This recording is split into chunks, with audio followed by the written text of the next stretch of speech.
Welcome to the Property Renovation Podcast. For anyone who loves renovation, wants to save money, and to learn the best tips and tricks of the industry. And now, your host, 3 times award winner of leading renovation website House, and over 15 years in the industry, renovating just over 200 properties, James Woodham. Hello, it's James again from the Property Renovation Podcast, and this is just a short episode just to speak about the unforeseen costs on a project. Unforeseen circumstances on a project can happen, and this would mean that I'll give you an example. A contractor would come in and they've priced for installing a new floor for you, and then they start on the job and they remove the existing floor, and then underneath that they discover that there's some damage and that needs to be repaired, and that's an unforeseen circumstance because they didn't know, and it was only revealed when they start. Another unforeseen circumstance is when you are asking someone to skim your ceiling, so put some new plaster on the ceiling so that so it can be nice and smooth, and then you can paint it after. But whilst they're doing it, the ceiling is in such a damage that a section of it falls down, and that needs replacing as well. So that's another unforeseen circumstance. But then when do they stop? When do they stop becoming unforeseen circumstances or unforeseen costs?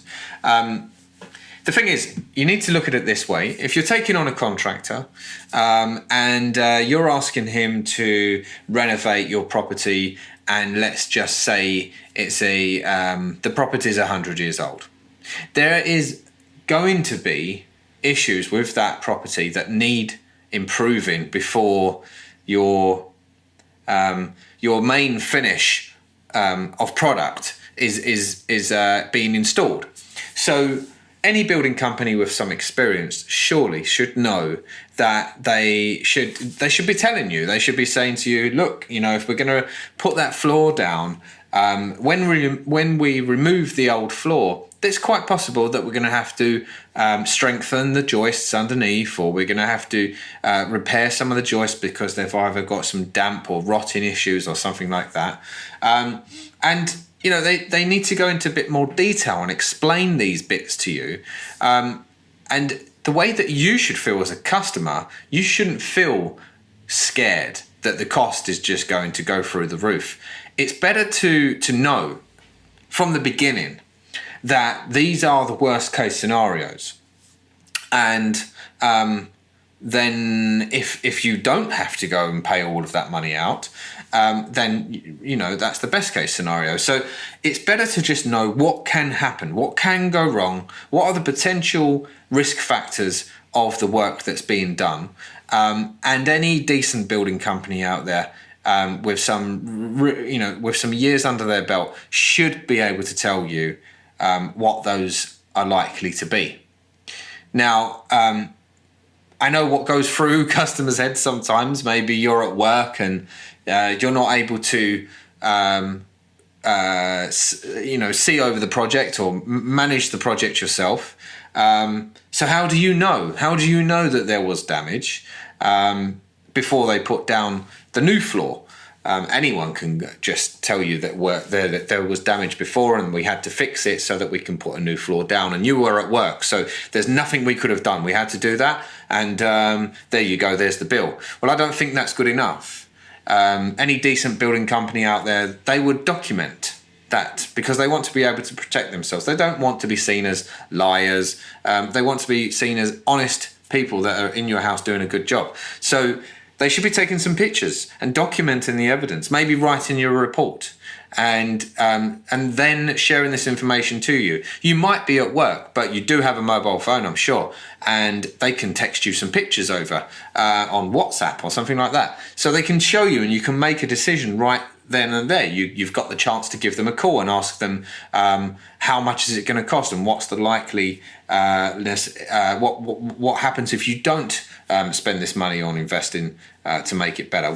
How long will it last? Stuff like this. So then you feel more comfortable that you're able to make a better decision, and you've been given some time to make that decision. You've been given some balanced advice. I think that's the best thing. So yeah, I think it's just about that.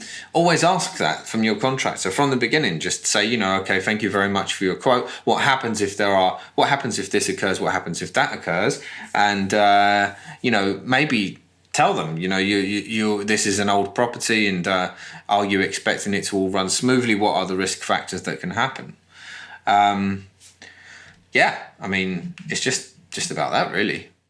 I guess the other alternative is to hire a project manager. Now, maybe your first thought about hiring a project manager is, well, why do I have to hire a project manager? I'm sure I can manage this job. I can be there to open the door for them when they come in, and I can be there for when they're just about to finish, when I come home from work. And you can check over the work and report back to anything. But the thing is, if you have a project manager, then these people are on site. They're qualified in what they do. They've got a good background of knowledge of the construction industry, and they can monitor the building company so that the building company has someone good to relate to and understand what they're talking about when it comes to making certain decisions on a job. And then your job will run a lot smoother. Let's just think, if you're doing a renovation and you're spending about £50,000 on a renovation, and to spend another £2,500 on project management, surely you could see the benefits in doing that, because your time, which you can't replace, is going to be saved. You're going to be at work concentrating on your job, and then you've got the project manager concentrating on his job, looking after the construction company that are doing their job. And everyone will be happy. The communication levels will be fine because they're going through the right channels. And you, once a week or twice a week, you get a report from the project manager about what happened on the job, what was the good things, what was the bad things. And the project manager is there to look after you as well. So they're there to save you money. And on a renovation of £50,000, you can expect a few things to go wrong. That could end up costing you more than a few £1,000s. So if you had a project manager in place that can prevent those things from going wrong, for instance, putting the tiles in the wrong area, and you told the construction company that you're supposed to have that amount of tiles on that wall, and put in that direction, and then all of a sudden you come home and find that they're not in that direction. But then how did you tell them? How did you give the information? It could have been your fault. It could have mean that you didn't give them enough clear information. So there's a mistake there, and then you've got to take them down, and they may break, so you can't replace them. So you can't use them again, so you're going to have to replace them. So how much is that going to cost? And that's in the materials, and then it's the labour again. So just think about it. If you're going to be at work and you're going to have a renovation going on, there's a lot of questions that the contractors have. There's a lot of things that have to be considered. So just make sure you do consider having a project manager.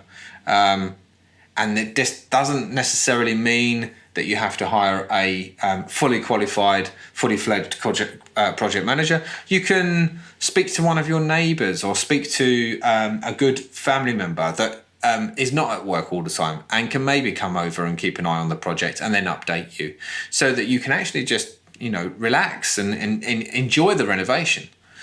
So anyway, just to summarise, unforeseen circumstances on a project are when the contractor allows a certain amount to do a job and doesn't consider something that happens.